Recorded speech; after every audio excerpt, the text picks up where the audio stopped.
let's go on to our player ratings, and we'll start off with Vicario. Sim gives him an 8. I gave him a 7. Really important save in the first half to deny Danny Welbeck. Really outstretched save.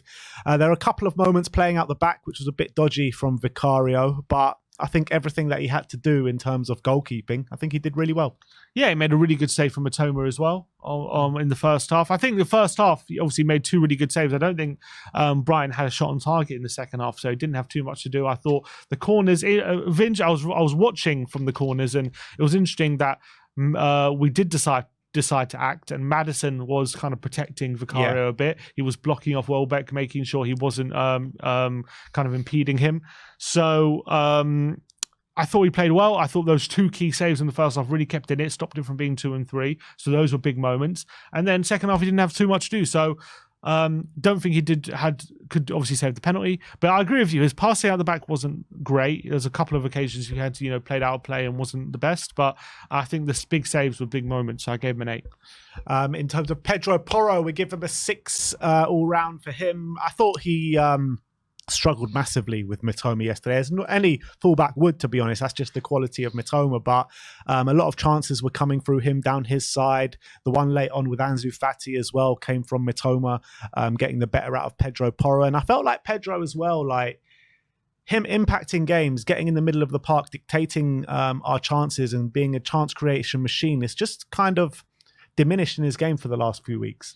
Yeah, he wasn't really involved. He was kind of pinned back a lot by Mitoma. In a weird way, I thought there was some occasions he dealt really well with Mitoma and was really aggressive, but then when Mitoma was able to find a bit of space, like to go either side, then he started to struggle, and Mitoma had the beating of him on a few occasions. Obviously, he got in on goal to nearly score. He set up that chance for Ansu Fati late on in the game as well. That was down Porro's side. So there were times he struggled. I wouldn't say it was he was like one of those games you got completely roasted, like in a game, because I did think there were also occasions where Porro was also getting the better of Mitoma, but he definitely had his struggles. But defensively, he was decent. Going forward, didn't have too much of an impact as usual, so gave him a 6.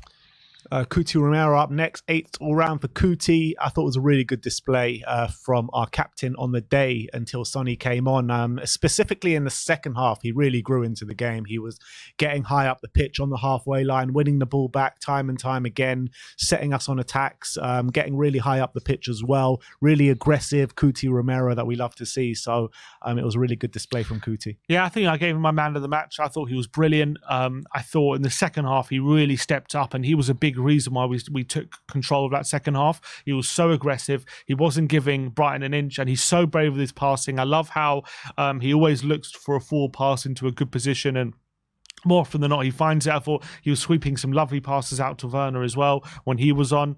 I thought defensively brilliant. I thought he was partnered with Van de Ven. I thought they did really well together, especially in the second half. First half, he was good, pretty good, probably one of our better players, but maybe it wasn't as good as he was in the second half. And I think he was a big reason we stepped up. So really great from Cuti.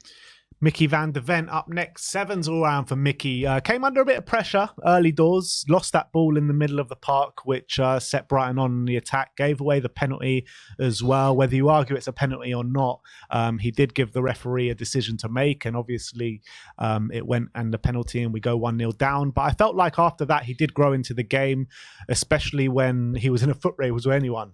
he just wins it hands down. The speed that this guy has and the amount of times it gets him out of trouble is just unbelievable. So I thought after those early moments of dodgy period in the first 20 minutes, I thought he grew into the game and played pretty well. Yeah, I agree with you. I thought he did have a bit of struggle. Obviously, he does those classic, iconic, I think we should call them now, Van de Ven recovery tackles where he's just coming, running over, and he's going to get to the ball first, wherever the player is, the opposition player. But he did get caught on the ball for one chance. He did give away the penalty, which I didn't think was a penalty. I've watched it back. I think it was a soft penalty. I think he's unlucky in that situation, but he did give it away, which he didn't win the ball. And also, I feel like the difference between Van de Ven and Romero on the ball is I feel like Romero, when he's on the ball, he just commands a bit of authority. He wants to play forward. He wants to be positive. And Van de Ven always plays it just a bit safe. Sometimes he can slow the moves down a bit when he's on the ball. But let's move on to Destiny Udogie. 7's all round for Destiny, and I thought he played fairly well, to be honest. I thought defensively did his job, didn't really impact things going forward like he usually does. But I think where he earned his money yesterday was definitely his defensive display. Yeah, he had that sign on lockdown. Lamptey was getting a bit of joy at times, but that wasn't, I think, due to him. I think he was doing some really good stuff. He was earning free kicks. He was winning the ball back. Rodrigo Bentancur up next. 5s all round from us. Another poor display, unfortunately, from Rodrigo Bentancur. Lost the ball on the edge of the box, which did ultimately lead to the penalty. And I just felt like he kept getting caught on the ball, Bentancur, in that first half. And maybe it's just he's not fully fit yet. I don't know what it is, but it's just not the same Bentancur as before the injury. There was a quote from Ali Gold today saying they didn't expect Bentancur to be back fully fit to see the best of him till next season, which might explain it. But I did feel in the second half that he was growing into the game, but they took him off. So maybe we would have seen a much better Bentancur if he stayed on the pitch, because I did feel like he was growing into the game, but because he got taken off at that point, you have to say it was a bad performance. Yeah, but I would say if he was taken off at half time, he would have got a lower rating than that. And I think he jumped up maybe even a couple of ratings because he really improved in the second half and started to impact the game a bit. But he definitely looks off the pace. He's just a bit off it at the moment. You can see at the moment he gave the ball away. If you watch it back, he has a split second where he can very quickly pass the ball into Kulusevski and get us forward. He takes that one extra touch, which usually he wouldn't do. He's very usual, very good at decision making, when to release the ball, when to hang on to it, and maybe he's just not in his rhythm yet. But let's go on to Pape Matar Sarr. 8s all round for Pape, and it's so good to have him back in the Tottenham side. I thought he was our best player in the first half. The way he was just, I mean, what's that quote that they used to use for Kante? Because that is so relevant for Pape Matar Sarr. Like 80% of the world or something is covered by water, and the rest by Pape Matar Sarr. I mean, that's exactly what we saw yesterday. If you saw the heat map of his performance yesterday, he was everywhere, and he took it up another notch in that second half. Obviously got that goal, ricocheted off the post, and then found that really nice angle to put in the back of the net. He was just everywhere in that second half, and putting out fires all over the pitch, starting attacks, stopping Brighton attacks. I mean, the guy is a sensation for the age that he is at, showing the maturity that he shows. I mean, I love this guy so much. Yeah, I thought he was great. I thought the way he started that second half, it was like he had a bit of authority about him. It was like he wanted to drag the team forward, and those runs into dangerous spaces is so hard to stop when you've got the energy and the pace of Pape Matar Sarr, which he obviously showed for the goal he scored. James Maddison up next. 7s all round for Maddison. Another good display from him coming back from injury. I thought if anything was going to happen in the first half, it was all coming through him. Lovely ball to play Richarlison in. Unfortunately, Richarlison missed that opportunity going 1-on-1 with the keeper. But I felt like as well, towards in the second half, he started to show his influence in the game even more. And he just looks really dangerous. Anytime he's on the ball, you expect something to happen with the quality that he does have. And things were happening. I just felt he was sometimes let down with a few players around him. Yeah, and I thought he was buzzing around. He was actually being a real problem for Brighton. Even in the game, even in the parts of the game we were struggling, he was the only one kind of stepping up, providing a bit of quality. Great nearly assist for Richarlison when he was strong goal. Brilliant through ball outside of the boot. Absolutely amazing. But let's go on to Decky. Sim gives him a 7. I gave him a 6. I was a bit disappointed with him in the first half. Didn't really stamp his authority on the game, which we know he can, which kind of like followed on his bad form, to be honest. But second half, a new Decky came out for that second half, and I felt like he had the beating of Estepinian. He forced a lovely pass, wasn't it, for Pape Matar Sarr's goal through the lines, and I felt like he was growing and growing in that second half, and it was unfortunate to get taken off. I thought it was a bit of a strange move from Ange, but we did reap the benefits in the end, because then Brendan Johnson did get on the score sheet right at the end of the game. But look, I thought it was a good second half display from Kulu, but a disappointing first half display. Yeah, but even in that first half, he didn't nearly score. Richarlison plays him in and forced a good save out of the goalkeeper steal. So even in that half, there was even a few moments where he showed a bit of quality. But you're right, he was influencing the game nearly as much as he was in the first 15 minutes of the second half, where he seemed a lot more confident. He was getting to the final third a lot more. And obviously that pass, brilliant. I mean, very underrated. So a great weight of pass into Sarr's path to take it in his stride. And obviously we got the goal well from it. Timo Werner up next, 7 from Sims. I actually gave him a 6. So I was wrong 6 is all round for Timo Werner then. Scrap that 7. But look, Timo, I thought in the first half, he was looking dangerous on that left-hand side. You know, he was getting to the byline, he was beating his man, some good dribbling ability. But it was every time he got past that man and got into those moments, it was always really poor distribution, really poor balls into the box. There was that moment that Richarlison goes through on goal and it comes to Timo Werner from the goalkeeper, another drab shot. And it's like he was doing the hard things really well. And then when he got into those moments, you were left so frustrated every time. And I think he got rightfully taken off, Timo Werner, and he needs to learn how to have better end products. I felt like if he could have brushed up those kind of moments and showed quality in his crossing and shooting ability, we could have won this game earlier than we did.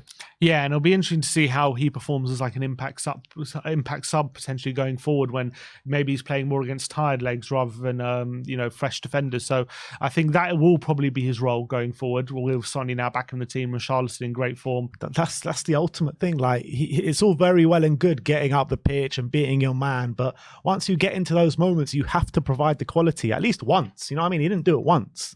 And that's the frustrating thing about Timo Werner, unfortunately. But let's finish off from the starting 11 with Richarlison. 7s all round from Rishi. Another hard-working, dogged display from Richarlison, where he just did not stop running, did not stop giving those Brighton defenders a moment's rest. Provided some quality as well with his link-up play, but then again, I was also left a bit frustrated with some of his link-up play as well. He goes through on goal, the lovely ball from James Maddison. Well, I just felt he picked the wrong option. He went for the shot, kind of opened up his body, where the goalkeeper, I thought it was just the wrong move from him, where he should have just like kind of faked the shot and gone round the goalkeeper. But look, I thought it was a hot and cold display, but I think it was more good than bad from Richarlison. But yeah, it was just probably a shame for him not to get on the score sheet again. Yeah, I was pretty happy with Richarlison again. I thought his hold-up play was really good. He set up 2 chances, I think, in the first half, which maybe we could have done better with. I thought a few times as well, we played the ball into him, and he was holding up right in the centre of the pitch, was able to turn, was able to start running on the Brighton back line and cause some problems. Obviously heavily involved in the winner as well. Good weight of pass into Sonny. Yeah. It would have been very easy for him to screw that up and get the weight of pass wrong or the timing wrong, but he got it all right, and we ended up getting the goal.